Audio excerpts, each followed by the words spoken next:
It was past midnight, and I was exhausted. My shift at the hospital had run late again, and all I wanted was to get home, crawl into bed, and forget about the day. The station was nearly empty, just the way I liked it. No crowds, no noise, just the faint hum of the fluorescent lights above and the distant echo of my footsteps on the platform.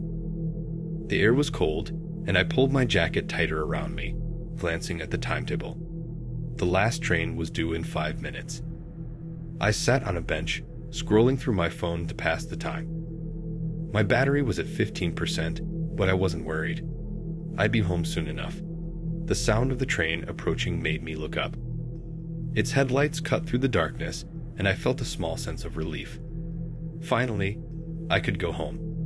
The train doors slid open, and I stepped inside. It was almost empty, just a few scattered passengers. I chose a seat near the middle, close to the doors, but not too close. I didn't want to be right next to anyone. I sat down, leaned my head against the window, and closed my eyes for a moment.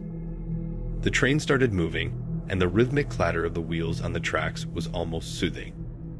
But then I felt it, that prickling sensation on the back of my neck, like someone was watching me.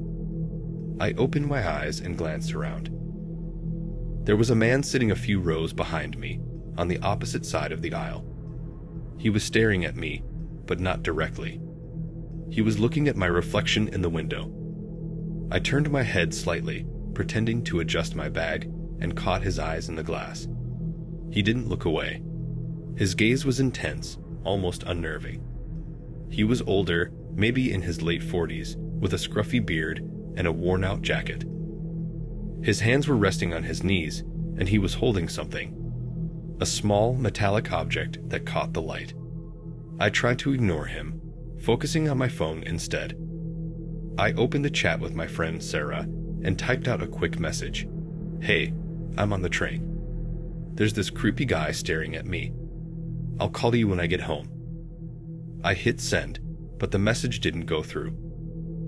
My phone buzzed and the screen went black. Dead. Great. Just great. I shoved my phone into my pocket and glanced back at the man. He was still staring at me, but now he was smiling. A small, unsettling smile that made my stomach twist. I looked away, trying to calm my nerves. Maybe I was overreacting. Maybe he was just lost in thought, and I happened to be in his line of sight. The train slowed as it approached a next station. I didn't recognize it. It wasn't one of the usual stops. The platform was completely deserted, just a dimly lit stretch of concrete with no signs or people. The doors opened, and I half expected the man to get off. But he didn't. Instead, he stood up and walked toward me. My heart started pounding. I kept my eyes fixed on the window, pretending not to notice him. He stopped right in front of me and sat down across the aisle, just one seat away. I could feel his eyes on me again, but I didn't dare look at him. The doors closed, and the train started moving. The man leaned forward slightly, resting his elbows on his knees. He was still holding that metallic object, turning it over in his hands. It looked like a small knife or a box cutter.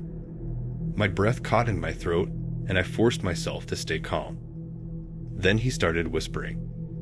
At first, I couldn't make out the words. It was just a low, murmuring sound, like he was talking to himself. But as the train rattled on, his voice grew louder. I caught fragments of what he was saying. "Don't look. Don't turn around. You'll see." I clenched my fists, trying to steady my breathing. I needed to get off this train. I needed to get away from him. But the next station was still a few minutes away. I glanced at the emergency button near the door, wondering if I should press it. But what would I say? That a man was whispering to himself. It sounded ridiculous even to me. The train slowed again, and I recognized the station. It was mine. Finally. The doors opened, and I grabbed my bag, standing up quickly. I didn't look at the man as I stepped off the train, but I could feel his eyes on me. I walked as fast as I could without running, my heart racing. The station was eerily quiet. There was no one around, No staff, no passengers, not even a stray cat. The exit gates were just ahead, and I fumbled in my pocket for my transit card. But when I reached the gates, they were locked. I froze. This didn't make sense. The gates were always open, even at night. I tried pushing them, but they didn't budge. I looked around, searching for another way out, but the station was like a maze of empty corridors and locked doors. And then I heard it, the sound of footsteps behind me. I turned around, and there he was. The man from the train. He was walking toward me, slowly and deliberately, still holding that metallic object. His lips were moving, still whispering those same words. Don't look. Don't turn around. You'll see. I backed away, my breath coming in short, panicked gasps. There was nowhere to go. The gates were locked, and the station was empty. The man kept coming, his eyes fixed on me, his smile growing wider. I turned and ran, my footsteps echoing loudly in the empty station. I didn't know where I was going, but I had to get away. The man's footsteps followed me, steady and unhurried, like he knew I couldn't escape. And then I saw it, a door, slightly ajar, with a faint light coming from inside. I didn't think. I just ran toward it, my heart pounding in my chest. I pushed the door open and stepped inside, slamming it shut behind me. But the room was empty. Just a small, dimly lit space with no windows and no other exits.